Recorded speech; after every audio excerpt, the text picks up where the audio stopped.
Hi, this is Steve Gillmor, and this is the Gillmor Gang. This will be an abbreviated edition today for various reasons, and we're going to have to let you imagine a picture of Jyri Engestrom, who's joining us from, I believe, Finland, right, Jyri? That's right. Okay, because we haven't got one, and we're going to... There's a little one here. Why don't you just... Yeah, okay, that's great. So, welcome, Jyri. Thanks. Also joining us from God knows where is Robert Scoble. Yeah, I'm in the middle of Mervyn's, which is now known as the Rackspace Castle, which is the headquarters of Rackspace. But here I'm standing in front of the world's largest word search. So we'll go down and look at that a little later. Okay. Also joining us from, I guess, Ribbit headquarters. Is that correct, Kevin Marks? That's right, yes. And from Taschek headquarters, a legend in his own mind, John Taschek. Welcome, John. Good to be here, Steve. Thanks. Let's get you a picture of you up. There you go. Say it again. Good to be here, Steve. Thanks. You're welcome. Okay, so some interesting things have happened this week, and a whole bunch of rumors about things that probably aren't going to happen. And I want to start with that one. Microsoft buying Adobe. Anybody heard anything about that? Lots of rumors. That's it?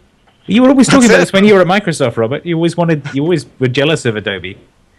What? No, I was jealous of Apple. No, there's actually entire teams at Microsoft that are trying to crush Adobe, right? The Silverlight team was formed because Flash got so popular, and they were worried that Flash was going to become a platform that could, hurt Microsoft in some way. Right. So do you believe that they're liable to merge? Is that something that's likely to happen, or do you think the egos are too big? I wonder if it's going to get approved by the people who approve antitrust. Well, I mean, it certainly takes a major competitor off the floor, right? A major competitor for what? First of all, merging. Who's going to merge? Microsoft's going to merge with Adobe? I don't get that. That's like then they get called Macro. The tools team would love to have Microsoft Photoshop and Illustrator customers. They've been trying to figure out how to get designers to use Microsoft stuff for years, and this would get them right into the family. And you mean just about the time that software disappears, they're going to get Photoshop? No, software's not going to disappear anytime soon. I mean, Visual Studio is still a major product, right? And by having designers and developers together, that just makes Visual Studio stronger. I can see the strategic reasons for joining these companies pretty deeply. John Taschek? Yeah, I mean, the names that people are banding around, Microbi and Adobosoft or whatever. Sounds about right. A virus in the form of Flash. They compete on Silverlight, as Robert said, and Flash. But I don't know. I think the future's moving a lot more toward mobile, and Adobe doesn't have a good story there. And Microsoft's launch next week, or what is it, Monday? Who knows what that's going to meet up with? I don't see what Adobe really gets them, except it gets them if they could combine the web dev stuff that Adobe has, that Adobe actually acquired itself. They have a full suite of development tools, but again, it's development tools for the desktop. And sure, if you want to lock in, that's great. But I don't know. It just doesn't really make sense to me. Google buying Adobe makes more sense because of their partnerships recently. Okay, well, I think the only thing that makes sense about it would be for them to download Silverlight onto every Flash runtime on the network. Other than that, I mean, who needs it?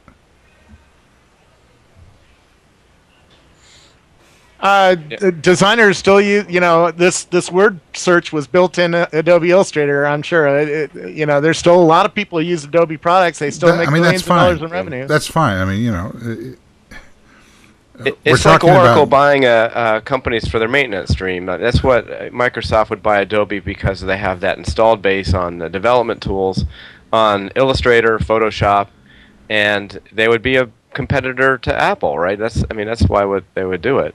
But it seems like Apple's eating their lunch on Final Cut, Adobe's lunch on Final Cut. I'm not sure Apple has too much strength in development tools on anywhere else, but they would have that. I don't know. I think it would pass the FTC antitrust.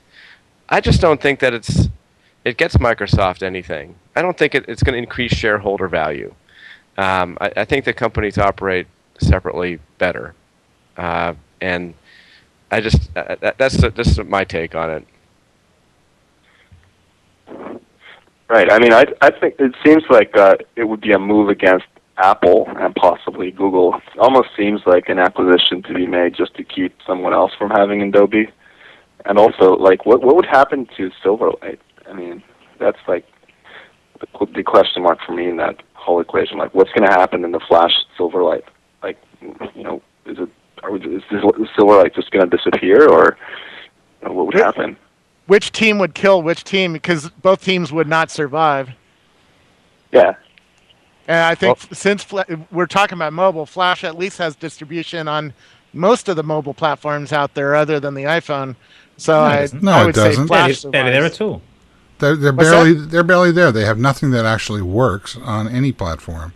Oh no, they've That's not true. Got it on some of my phones, but it's Does it only actually the brand work? new ones and doesn't work that well. Yeah, it's not there yet.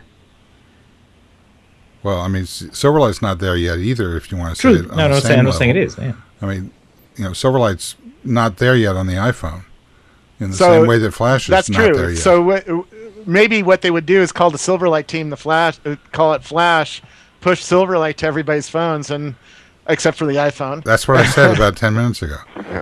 All right, so I'm right. I mean, the Windows Mobile Phone 7 coming out Monday is going to have Silverlight, right? Yeah, absolutely. And what else? That's and about Flash it. Too. Really?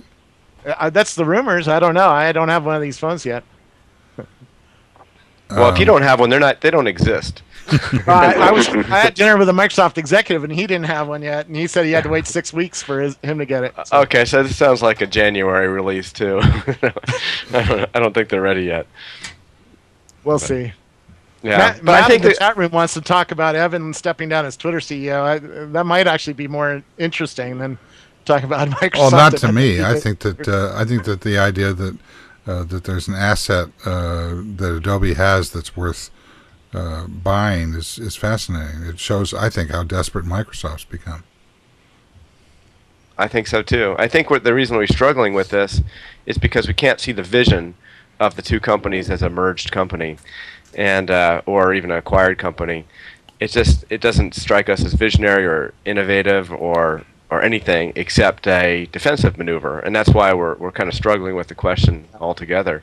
Well, I mean, the piece that sort of kind of fits together is document formats. So Microsoft has the de facto closed standard with Word, with .doc, and Adobe has a de facto semi-open standard with PDF. If they could pull those together, that might give them some ability to sort of hold the line against HTML becoming the universal document format for a bit. Yeah, except that I think that... But it may be a bit late for that. It's probably about 5 years too late for that. Not only that, but I think that the real strategy is to absorb Flash, merge Silverlight with Flash, call it Flash, or eventually call it Silverlight. Flashlight, yeah. Yeah, well, I like that. LITE, right, or Flash Heavy, and then merge both of those into HTML5 and be done with the whole problem. Because Microsoft doesn't need to spam every container on the planet for their business model. They've got a business model right now. Yeah. So I think this is an HTML5 gambit, and I think it's a smart one, and I just hope that we can drive down the price of Adobe stock to the point where Microsoft can gobble it without serious indigestion. All right, Robert, where are you? I'm just walking around. I'm going to go and show you the big ass fan that we have. Robert, what does Mervyn's and Rackspace have to do with each other? I mean, Rackspace bought an old shopping mall and turned it into their headquarters, and we're in about 1/10 of the mall right now, which used to be the old Mervyn's department store. And here's our big ass fan, which actually is the brand name on this fan is Big Ass Fan, which is funny. It's a big ass fan. That's exactly what it is. And so this used to be the Mervyn's shopping mall, or the Mervyn store, and they put a few hundred people in here, and they're taking over slowly the rest of the mall, which you can sort of see outside the window there. Yeah, nice. I see people walking up the stairs there. Yeah, we have 3,000 employees here, so lots of people working here. Right. So what are you doing in Texas? I spoke at the SaaS event yesterday and judged a bunch of startups. Everybody's trying to figure out what startups are doing. And then tonight we're going to have a tweet up and have a party. So but today I've just been meeting with my bosses and making sure they still like us. Actually, we have some news coming out in a couple, so I filmed some videos for that as well. SaaS stands for No Software as a Service? Software as a service, yeah. I see. Okay. Jyri, what are you doing? Right now? Well, just in general. Sort of a, what? Say it again. I am working on a new startup right now. And what is it? It's still actually, the name of the company is Pingpin, but I'm still trying to figure out what to call it. So actually, I might solicit listeners for good name suggestions. But you have to say what it is first. It's a mobile app for doing. Basically, I'm combining mobile push notifications with some structured data to make it very easy and check-in-like to say or basically solicit people for ideas for what to do in the next 30 minutes. So it's like you just say, oh, I'm heading out to eat, but hey guys, I may not know which restaurant I end up at. Uh-huh. There's Rob Legest, by the way. So it's like the Beatles cover. I need like the video so badly here. I'm totally missing out. Sorry. Describe what we would have seen if we had a camera. Jyri. So, right. So, talking about the app that I'm building, it's basically you say where you're going, and people can respond with suggestions about where you should end up. If you're going out to eat, then your friends can get a push notification and then respond to you with suggestions about the places nearby. Sorry about that. Applying that same idea for different things like books and movies and stuff like that. So it's like shouting out to Twitter saying, where should I eat in Palo Alto, but moved into a specific app? Yeah, basically. Okay. I find that I used to do that. Actually, that was one of the useful features of Jyri, was being able to say, "Hey, I'm just heading out to breakfast or lunch or dinner, or whatever," and then having just people respond with, "Oh, you should check this place out," or "Can I join you?" Just having these threads, or on Twitter, they're not really threads, but at replies, and just making that very easy. Because on Twitter, I find it just spams my followers. Most of them don't want to hear about local stuff, local coordination. There's a lot of @replies that don't really make any sense. So it seems useful to just put that into an app and have the conversations happen on a different channel. Is it using Twitter as a back end for it, or are you creating your own infrastructure for this? Oh, I'm just building it as a Google App Engine app right now, and basically using my own back end for it. You can share it on Twitter, obviously, or Facebook. You can syndicate it out to those, but it's not using Twitter as a back end. And it has location-based services. It's kind of intentional check-in or actionable check-in. You're going to check into somewhere in 30 minutes. You don't know exactly where, but you're looking for advice, and then you kind of check in at the same time. Well, yeah, you just tap a button and say, like, oh, I'm heading out to eat, or another button. I'm just playing around with different buttons. One of them is like, oh, I want to do something with my kids. And then that just gets pushed to the people who are interested in that update that are maybe nearby. And then they can choose to view the message. And then I'm using actually things like Foursquare to improve the auto suggestions you get, so that you can, if you say, oh, I'm heading out to eat, and you're in San Francisco, and right now I am in Helsinki, I can still get that push notification, and when I respond to it, I will see the locations nearby you that I have checked into often. Oh, I This see. way I can easily just tap a recommendation to you, like, oh, you should check out Blue Bottle, which is right nearby where you are, because that's my favorite coffee shop, although I may not be in the area. And you're aiming at the consumers with this. Yeah, it's just a quick way to say, here's what I'm going to do, and then sort of engage your friends in a conversation about that may end up in you doing something together or just a suggestion. You can also send back a little thanks, like a little trophy that then gives the other person more karma points, saying, oh, that was a great suggestion, thanks for that. Do you think there's a room in this space for doing that kind of stuff with Foursquare and Gowalla and Whirl and Brightkite and Looped already doing similar kinds of things? Yeah, I think, none of them really fixes this problem, and it was the most useful aspect of microblogging for me personally, I think, was like just being able to do this local coordination. If I thought of what value I really got out of it, I'd love for things like Foursquare to do that. I think they're almost doing it with tips, but Yes. The idea here is you can actually, engage your friends in real time, which you can't really respond to check-ins right now. Yeah, I've felt that in recent days. I've noticed that the three people that I follow on Foursquare, that I see them and I see where they, oh, that's interesting. Gee, if I could just like IM them or something, and then boom, I'm gone. I'm gone to another app or forget about it. I mean, why don't they open up presence? Seems, isn't that what this is?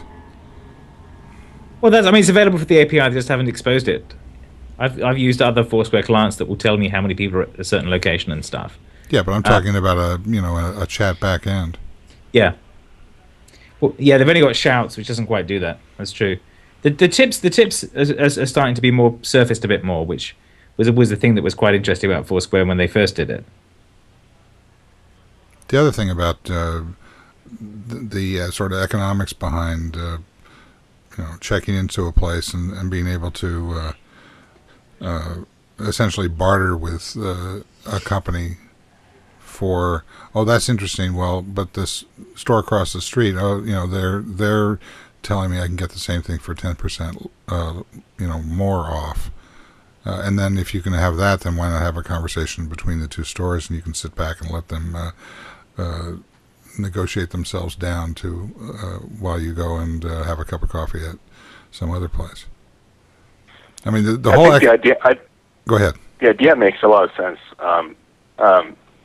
I tend to get those offers or deals on things like Foursquare when I'm already checked into a location. So I'm like at a restaurant, I've checked in, maybe just about to order, and then it says, oh, there's a deal across the street. Like, what are the chances that I'm actually going to walk over the street to the other restaurant at that point? They're usually pretty low. So personally for me, it's interesting to try to think about ways to, basically this is about intent. You may not know where you're going to end up yet. And this seems like a better place to provide you with suggestions, both from your social network and possibly also from, merchants around you that have a deal to offer. Well, I just back from Japan, which is why I'm so disorganized. It's my excuse for why I'm so disorganized today. And FaceTime is amazing over once you get outside the United States. I was able to basically, dial in on FaceTime, put the iPod Touch down, work with the iPad or do anything else, and it's basically like sitting next to somebody in the room. Like Tina's right here, and the other night I was, basically just listening to my daughter fall asleep, the way that I do when I'm here. I mean, it becomes a replacement. So here's my point. Yesterday when I was at the airport in Tokyo, Tina was on the move around San Francisco, and she went from one location that had Wi-Fi to another location that had Wi-Fi. And, all of a sudden there she is, popped up. The value proposition for the economy, of the Wi-Fi economy, is, I think, going to become extremely significant. Because once you get into this kind of a real-time interactive environment over Wi-Fi, first of all, the costs are zero. And the improvement over it's like the difference between instant messaging or collaboration technologies and email, only with voice. It's like voice and picture. But even if it's just the voice, the fact that it has such a proximity effect and that it goes across time zones as well as location, it neutralizes the notion of location in a very powerful way. So that's when these kinds of things, I start seeing these alerts and these check-ins from Foursquare coming up on my iPhone when I'm in Tokyo. It's not exactly relevant to me, but if there were a group of people who were sort of bonded together, perhaps using this new Facebook group technology across a virtual place, and start to have these kinds of conversations. I mean, it really is irrelevant where you are if you're invited into a conversation that's going on in virtual space. It just seems like the dawn of something that's much bigger than I think we've realized until now. No, I think that's right. I think that's, to some extent, that's what I've been thinking about here at BT, trying to visualize the future of telecommunications, and the fact that we're starting to see ubiquitous Wi-Fi where we don't care about bandwidth and paying, by the minute to a carrier makes a big difference about what you can do with it and what becomes interesting. So the kind of thing we're doing now, having this sort of video chat from 5 locations, bringing that down to the device you're carrying in your pocket, and being able to carry that, bridge that everywhere, and not worry about what kind of thing you're calling becomes really interesting. And that's that. There's some work to be done there to try and converge some of the stuff that we're doing here to get it to actually interoperate rather than all being baked into Skype or something. But it's getting a lot closer. And that was something I got from Ohm's Mobilize last week as well, seeing several people who are starting to build video calling stuff between devices as well. And one other data point, which was, we just lost Robert. One other data point was at the airport, when I came in to Tokyo Airport, I didn't know that there wasn't any Wi-Fi available, so I was kind of out of touch and had a couple of calls with people that I did landline, which cost like $30 or so, as opposed to being free over Wi-Fi. But when I left, I walked around the airport for a few minutes, and there was a broadband cafe which offered power receptacles, computers for people who didn't have a device, etc., and most particularly free Wi-Fi. And I didn't even have to buy anything. I mean, I did out of gratefulness, but it was as soon as these kinds of businesses, they have a business model. If you extrapolate that to any business, as long as you can walk in and out of it's kind of like the air miles clubs, where they encourage you to re-enter by and the way that the iPhone and these devices work in terms of picking up the existing credentials and doing a handoff that's seamless. It's the more that we can find Wi-Fi available zones as we move around. Right. We're going to establish a kind of a campus kind of footprint. It just seems to be that this is going to drive a lot of things a lot quicker than might be realized right now. Right. So something. So I'm still on an iPhone partly because of FaceTime, but like the minute Google does Google Talk with video for Android, I am so sold on Android. Because right now I get super annoyed by the limitations of like I can't call people who have a freaking whatever iChat on their desktops, and I just can't call them on FaceTime. But thinking about like a universal Gtalk video to your phone is just insanely cool. It's insanely cool, but you're each one of the negotiations with the carriers on the Android platform, as it destabilizes their revenue over POTS and text messaging, is going to be a separate crisis that's going to take quite a while to unsort. And Apple has the advantage of what they continue to do, which is when they see another platform getting close to those kinds of technologies, they unbundle. The second that Android starts to have that capability in any large, ubiquitous, cross Android platform, if you understand what I'm saying, Apple will move aggressively toward working with carriers that will support using these things over the 3G and 4G networks. And the same thing is going to be true, I think, of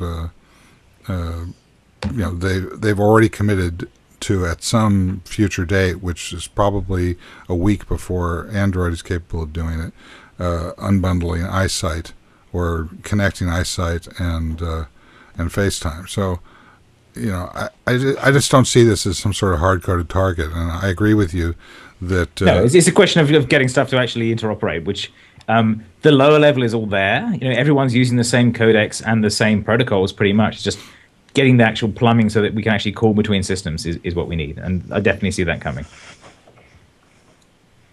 Jyri? Yeah, totally. I mean, I think that would be the ideal world, right? And I'm just kind of waiting for. I'm saying like Google Talk is already becoming so ubiquitous in my social network. Okay, granted, almost everybody has iPhones. They just don't have iPhone 4 maybe yet. But I'm thinking like I really like this idea of being able to call the desktop, and like have stuff even that runs in the browser like the Google Video stuff does. So I don't know. That to me just seems like this holy grail, and I'm just waiting for Google to do that. I've been waiting for them to do it since they launched video on Gtalk, because it just seems like such an obvious selling point for Android. Yeah. Well, and also pushing that into the HTML standardization process as well. At the moment, to do that kind of stuff, you basically just sit there on Flash or write a client app. So pushing that into that device stuff into the HTML piece is the next layer, which will be coming in the next couple of years. We're starting to see bits of that already. On the ubiquitous Wi-Fi thing, one piece of that, something BT launched a couple of weeks ago in the UK, is, I don't know if you know this, but the way the BT sells home Wi-Fi in the UK is they have the FON stuff in there, which means that every base station is also available for sharing to other customers. And they launched an app for both Android and iPhone that automatically signs you in when it sees one. So the situation you had, Steve, would mean if you're in the UK, every time you pass someone's house or office that had a BT base station in you, and you were a BT customer, you would be connected to that network. Well, as a matter of fact, on the bus that I took to the airport, it had a big sign that said it was Wi-Fi. Right. And the Wi-Fi was available, I believe, through through phone. Right. FON. Yeah. Is it phone or FON?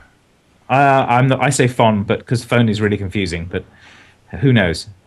It's Spanish. Yeah, so. But I think that I continue to believe that Apple has the advantage in this situation, because they can essentially set up an economic network that will continue to grow as other people try and copy it. So I'm glad I've got an iPhone 4 instead of waiting for another 2 years to get what I'm capable of doing right now.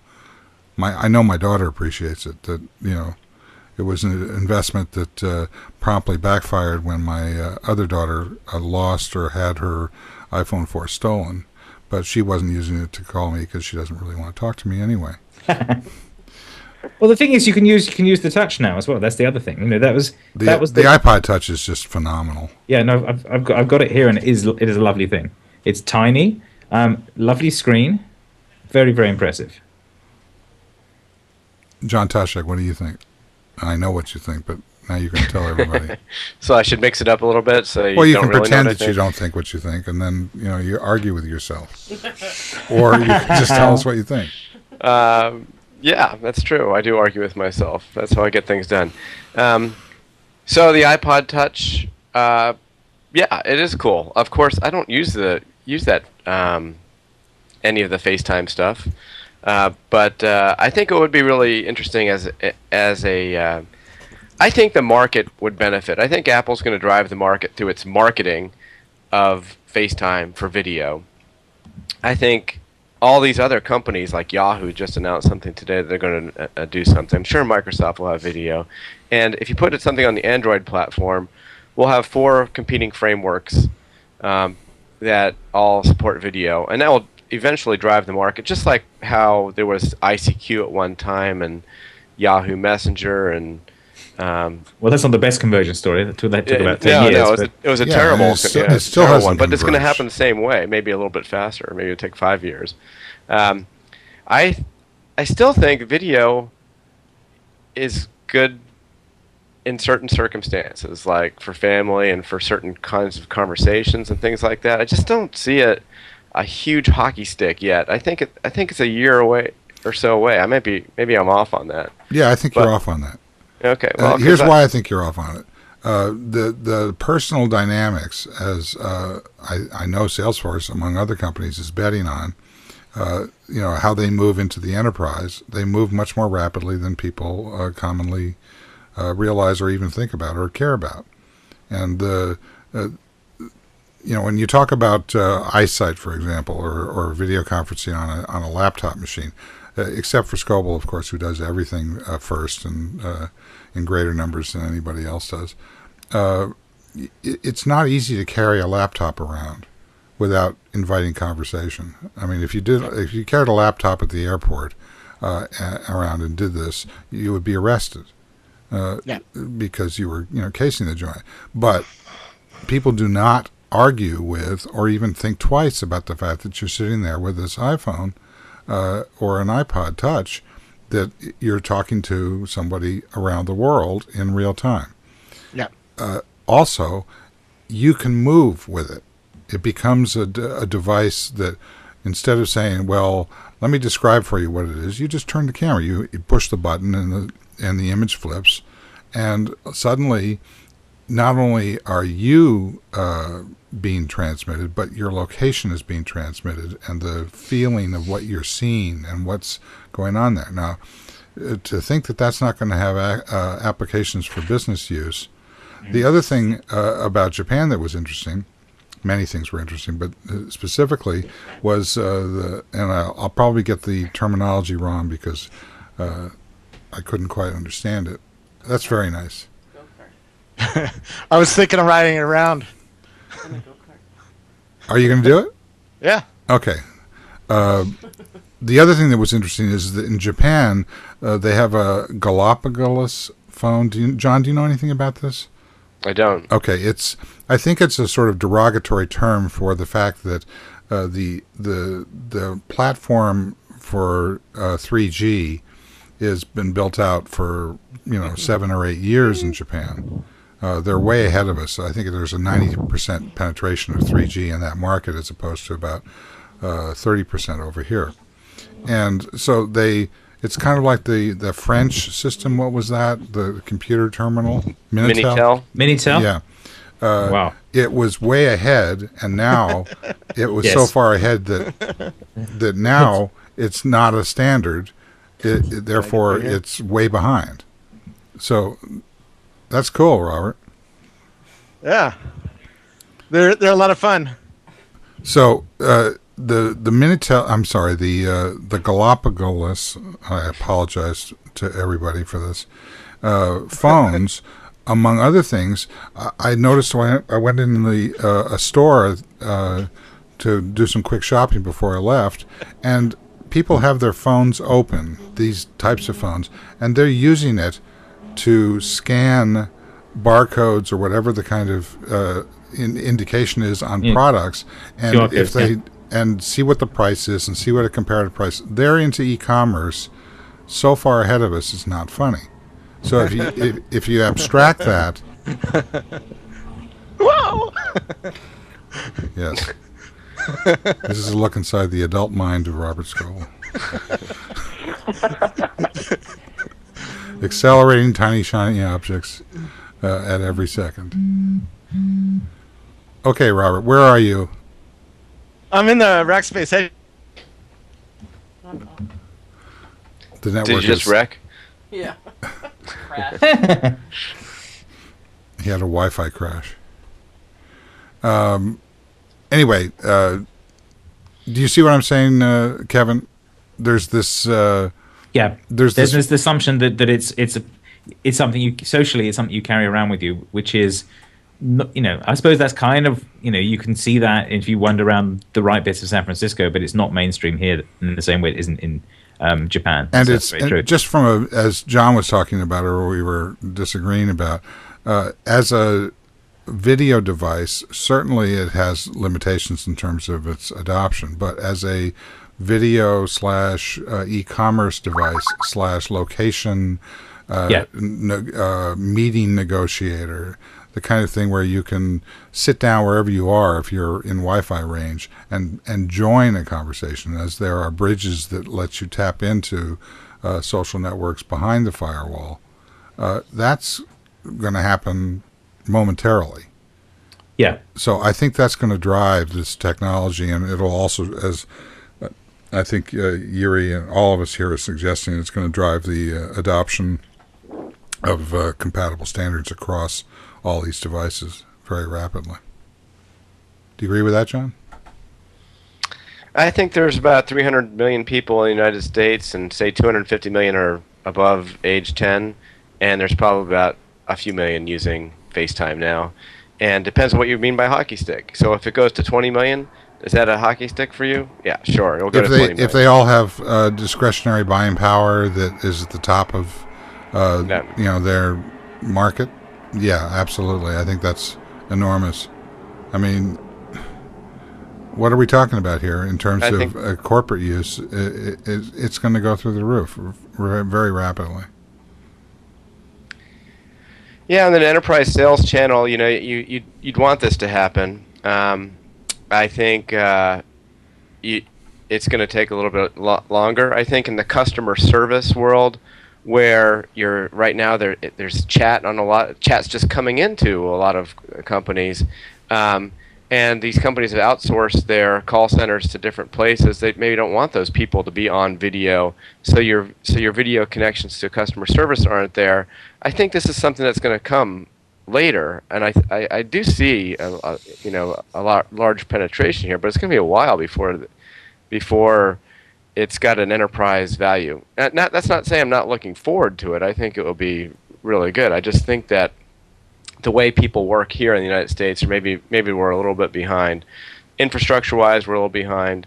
The way that we use certain functionality, we're a little bit behind. But that doesn't mean that we're laggards either. We're just kind of like, we're in the middle. Well, I certainly agree with most of what you're saying about being conservative about the time frame. On the other hand, what is Microsoft going to do if not push this envelope? I mean, this whole the ability to be able to control your games and stuff. What's the name of that new product that they're selling? I know nothing of Microsoft. I don't know what they sell. Oh God. They Kinect, something like that. Yeah, Kinect. Kinect. Yeah. No, is that right? Whatever it's called. I know what you mean. The one you stand in front of the screen and dance in it. Right. So that's an input device. It's not a big stretch to go from there to adopting that technology for e-commerce and for putting people into a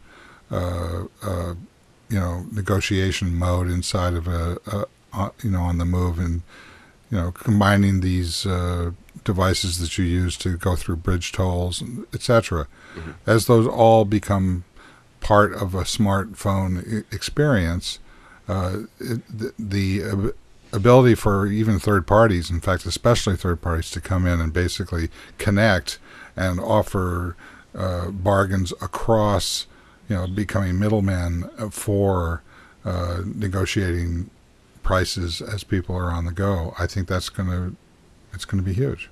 Be good. What do you think about Cisco's home entry? I guess it's a home level.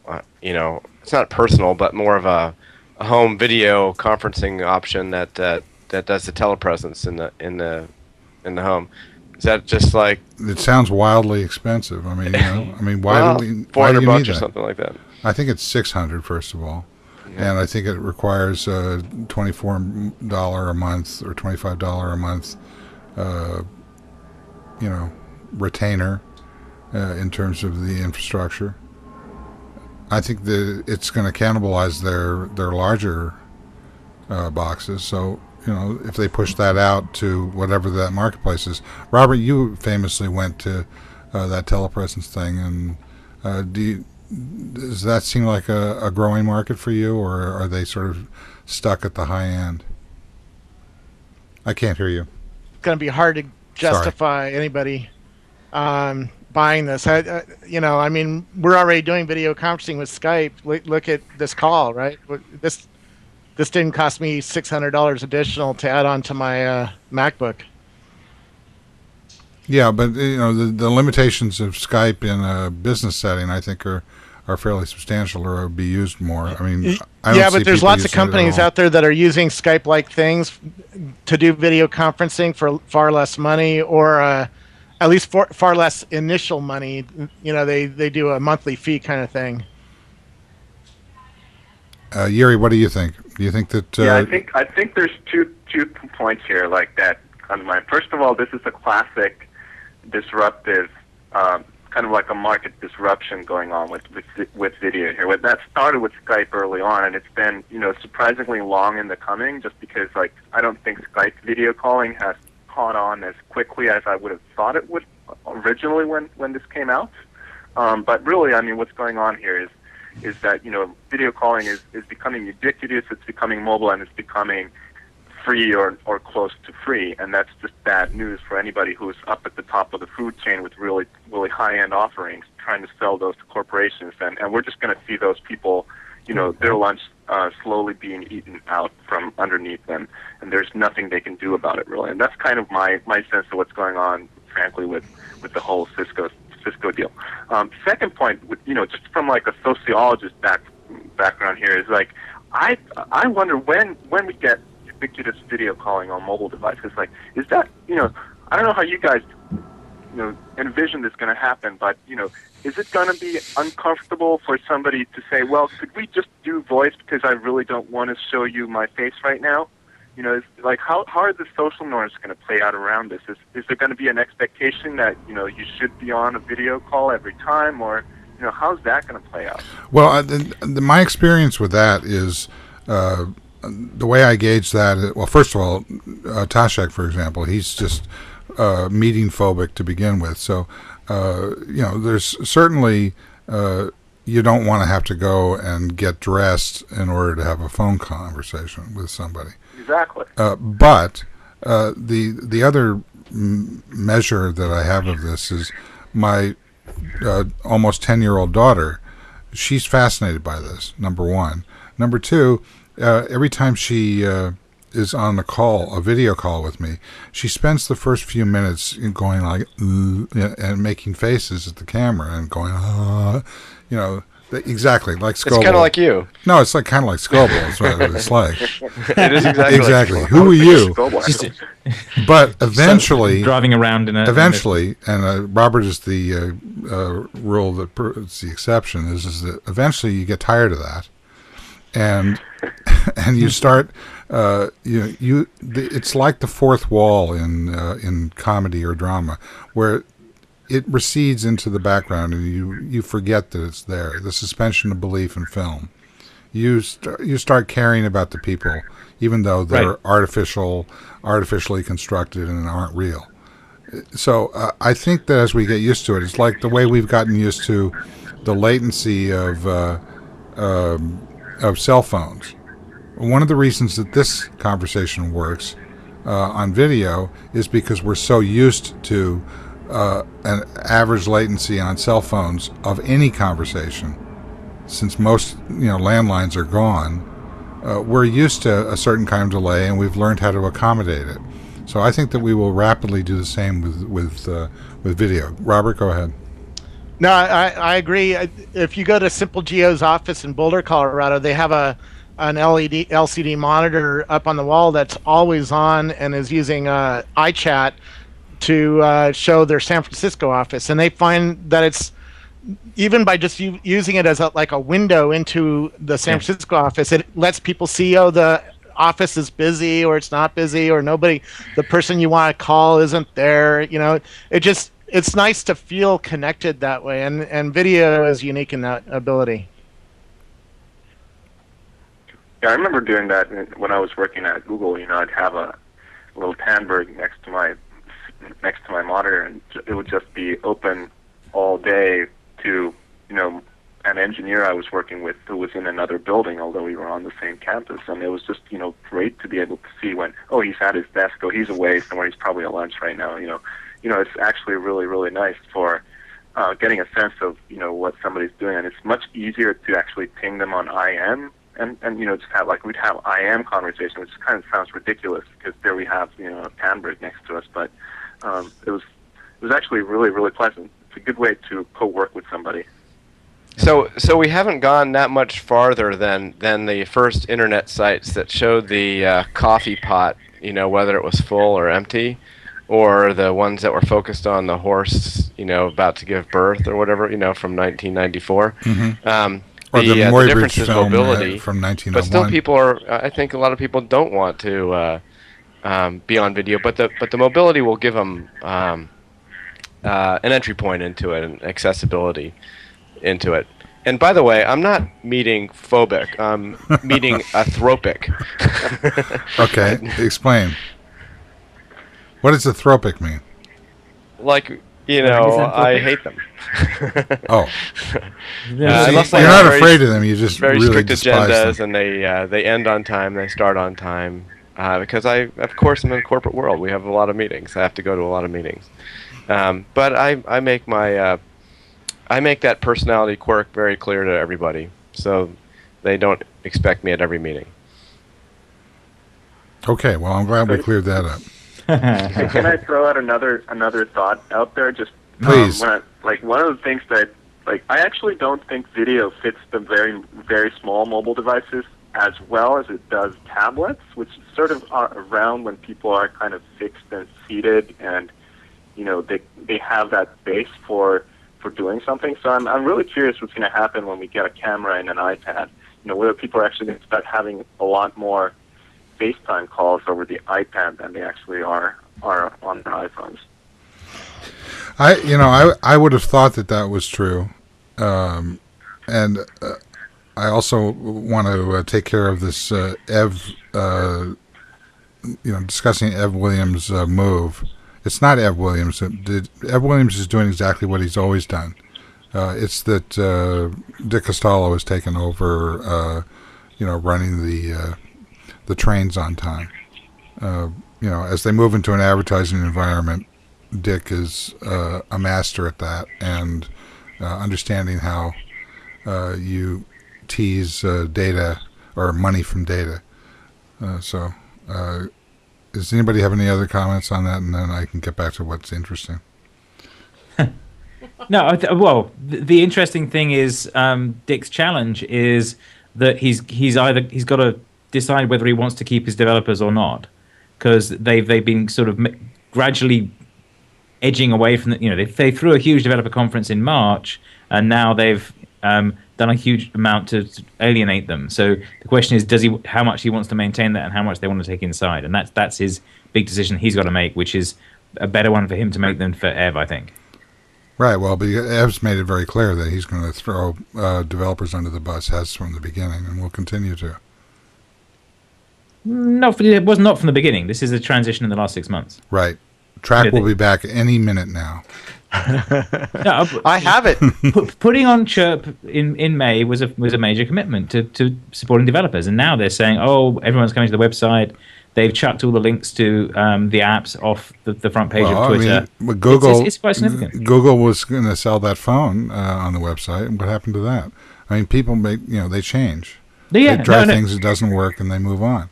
But the general tone of Twitter's relationships with developers, I think, was well defined at Bear Hug Camp back in 1943, when they basically said, screw them.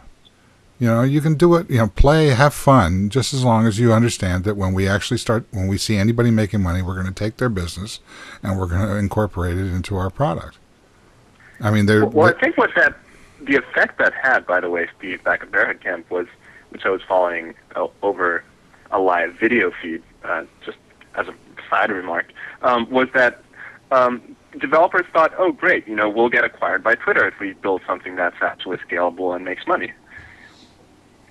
It's a motivation for people to actually develop apps for Twitter, I would claim. Well, I agree with you.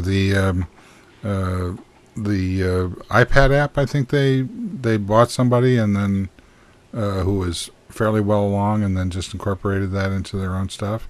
The same thing with the iPhone app, right?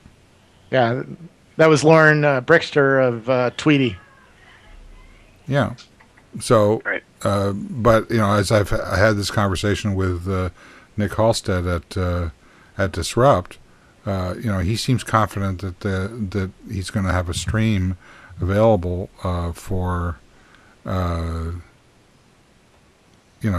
his track feed, and I wouldn't be confident of that in a million years. I don't see why anybody would look at the dynamics of how Twitter has dealt with. Maybe it's just their messaging, but I think that retreating from we can't serve it because we're crashing all the time to various excuses, and then finally coming up with, well, actually we just sold that stream to Microsoft for a certain amount of money for an undisclosed amount of usage, and the same thing with Google. I mean, eventually you start to it's very hard to construct any kind of rationale whatsoever for any of this sort of delay and obfuscation, except that they feel that this is the crown jewels of the company and they don't want to let it go. And at the same time, if they don't let it go on some level, then they don't have anything, and they don't have a third-party developer community, and then they're screwed.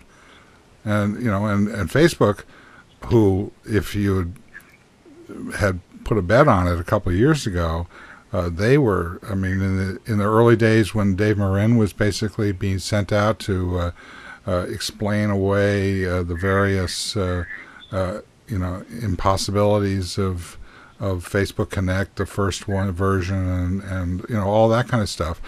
They've actually succeeded in establishing, if not a happy developer community, certainly one that's viral enough and profitable enough, like Zynga, to be able to build a tremendous platform which is accelerating their adoption. So it just seems strange to me that Facebook's, which seemed to be the closed system, is now actually much more open in terms of developers.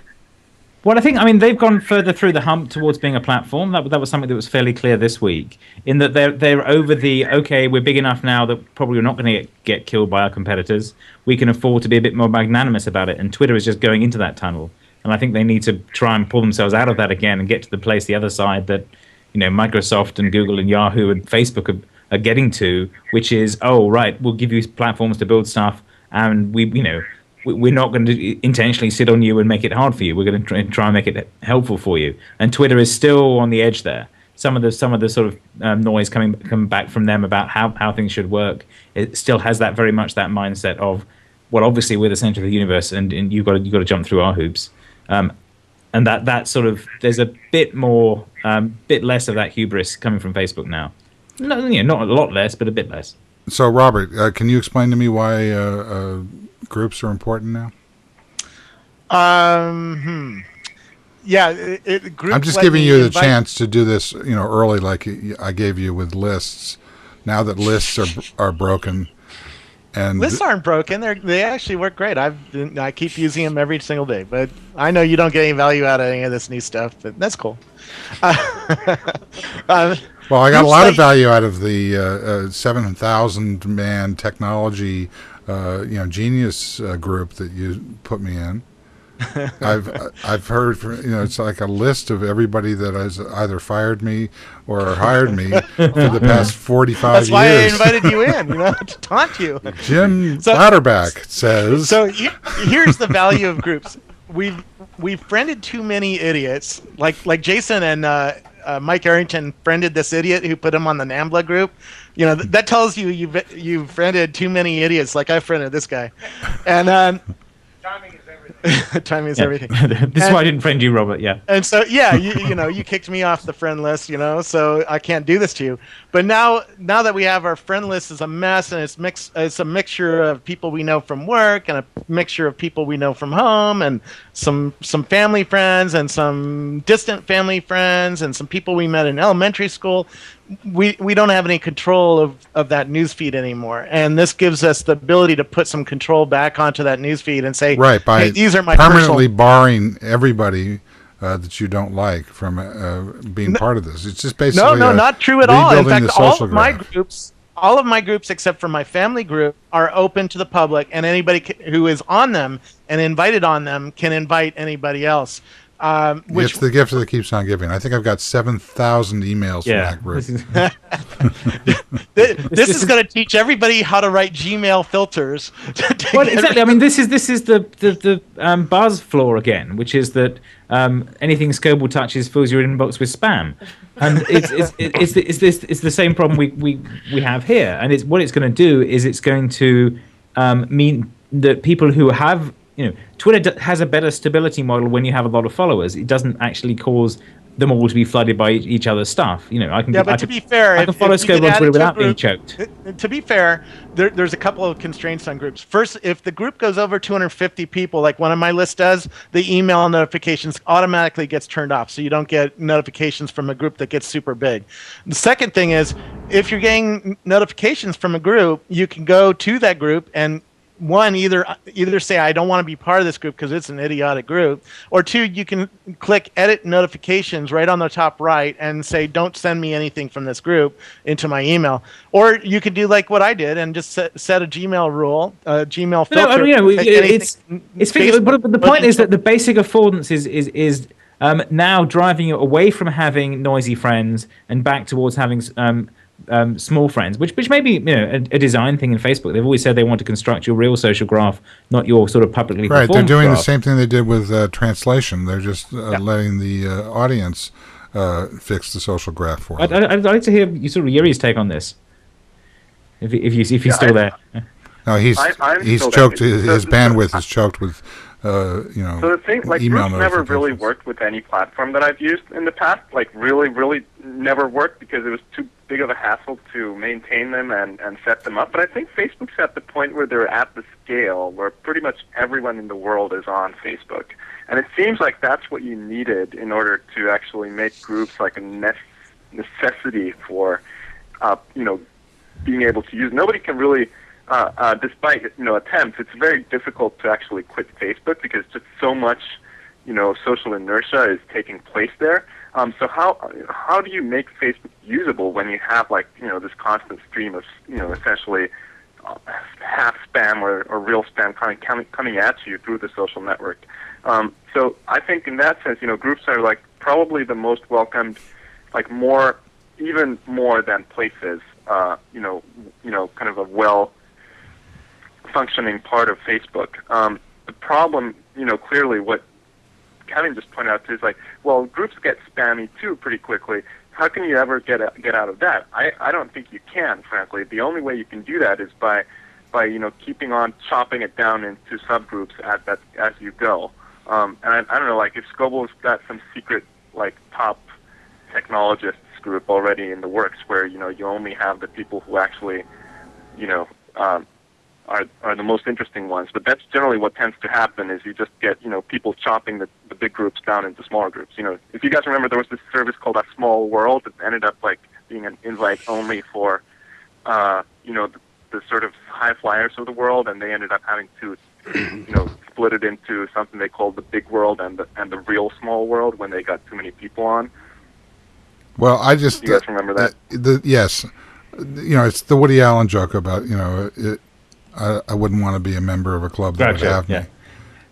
Exactly. Yeah, and the other thing I find interesting about Robert's group is that a very interesting group of people post one thing, which is, well, I'm really looking forward to this interesting conversation, and then nothing forever more because they're immediately trying to figure out how to turn the damn thing off because there's so many email notifications. I mean, let's just say that it's immature. Defense, I mean, 1989. Zuckerberg, to his defense, said that this feature was not made for large groups. They didn't want it to be used for the kinds of groups that I immediately tried to build. Right? Yeah, they and Twitter said that track, groups. Twitter didn't said this wasn't a communications platform, and that they track was not available because that's not what they wanted you to do with it. Yeah. Unfortunately, these internet technologies have a habit of bending to the will of the user, not the designer. The designer gets one shot at the beginning. Right. And then everybody else designs it from that point on. But I mean, the other half of this is the conversation. Jyri and I had this last week about on Tummel Vision about the idea of tummeling, about the idea of you can manage large groups if you've got someone there who's setting the tone and making sure the conversation keeps going. That we all have experience of mailing lists and groups that do work well on a large scale because there's someone there setting the tone and keeping it there, and that may be how things work out. Yeah, but on the problem with Facebook that, the problem I've always had with mailing lists, etc., is that it immediately develops this hierarchy of explainers and people who are managing and people who like everybody to talk and people who only want to have a certain elite group talking, and you get this management nightmare that eventually collapses and burns. So the blogs came. It doesn't always, but it takes some skill to keep it going. It's true. Yeah, or Right. it takes. Skill. Or a different kind of technology like blogs that came along and fundamentally transformed that, or the stream, which allows you to be able to apply a certain kind of social dynamic, and social not in the sense of let's go down to the water cooler, but more social in terms of what the dynamics are of a project or of an event or some sort of guiding principle that we serve in order to get value out of the environment. Well, isn't that why Quora and Stack Overflow are brilliant? Because they focus on the conversation rather than the group. Well, I don't know. I've never used either. Yeah, so Stack Overflow is mostly for developers, and well, they're starting to fork Stack Overflow into other communities, but what they're trying to do is build affordances there that encourage people to take up this tummeling role, I think, so that they've got a certain amount of badges and points, and if you get enough points, you start getting the ability to organize posts and edit other people's posts and do things like that. So they've built this sort of, it's not quite Slashdot-like, but almost. I think it's slightly better structured than the Slashdot model of, if you answer questions and people upvote your questions, that gives you slightly more authority in the group, and that means you can then become a gardener of the questions in that group, and so on. So they're trying to build infrastructure in Stack Overflow to do that, and I think that's definitely an interesting approach to this. All right, well, but aren't both Quora and Stack Overflow Q&A services fundamentally? And Facebook's got Facebook questions. Yeah, I think again, it's kind of like comparing apples to oranges. Well, I think that when you say something is something fundamentally, these things have a beginning and perhaps a middle, and that is reflective. It's like startups where they start on one rationale, and then almost immediately, in order to get more money, they have to decide how they're going to make enough money to be able to get to the next stage, and things start to change and they morph. So again, I don't know about Quora, but Mike Arrington in this group that Robert formed said, an interesting thing. I know where he's coming from. He's talking about friend feed, I think, basically. He says that he just doesn't like to have comments pooled, to have his content being pooled on a third-party platform. Obviously, when you can sell your own platform for $40 million or whatever it was, it certainly makes a lot of sense to view the world that way. But from a usage perspective, I find the value of people interactively interacting and collaborating on these third-party platforms to be compelling.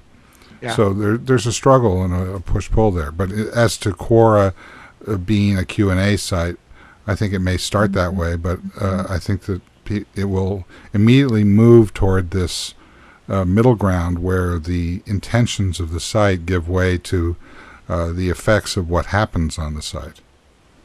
And since I promised several people that we would wrap this early, I have a feeling we'll be talking more about this. But I'll give everybody a shot at just summing up. John, you want to say anything?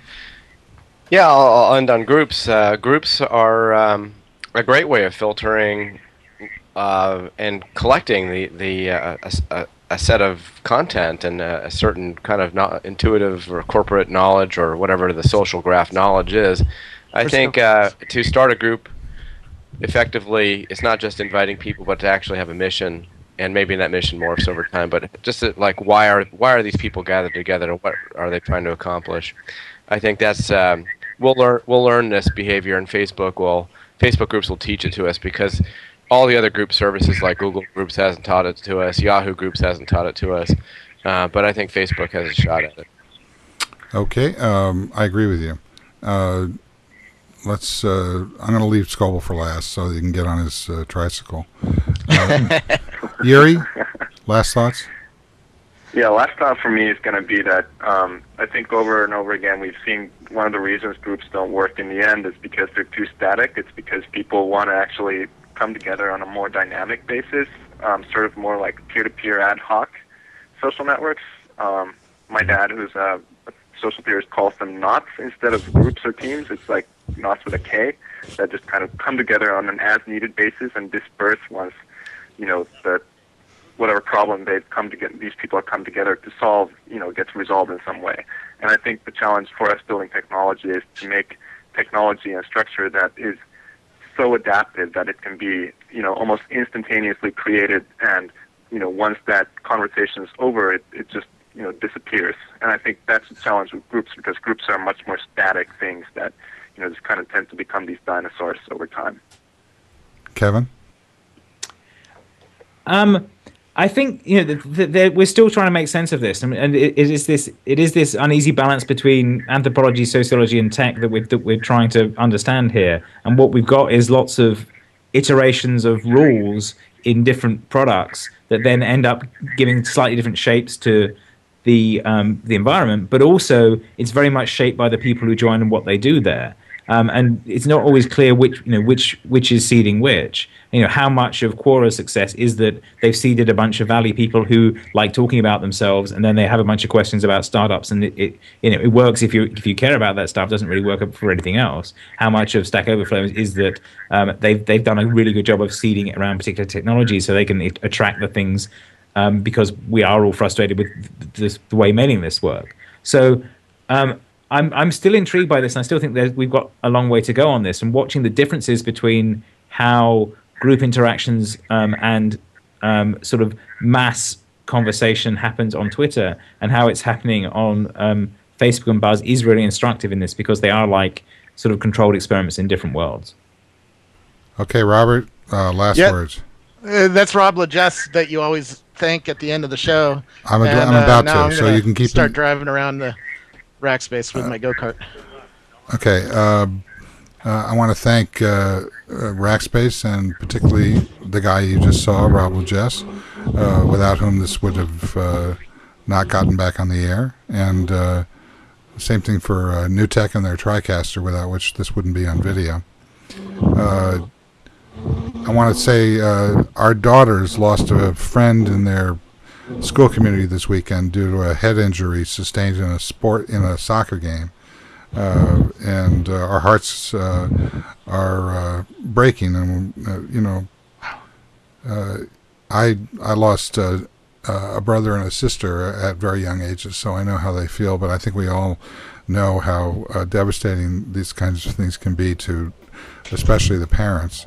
So go home and hug your kids a little extra today, and let's use this kind of event as a way of reminding ourselves how precious life is and how much we appreciate everybody who comes on the show and in the chat room and pays attention and doesn't pay attention. We don't care. Just thank you for being here. This is Steve Gillmor. This has been the Gillmor Gang. We'll see you again next time. Bye-bye.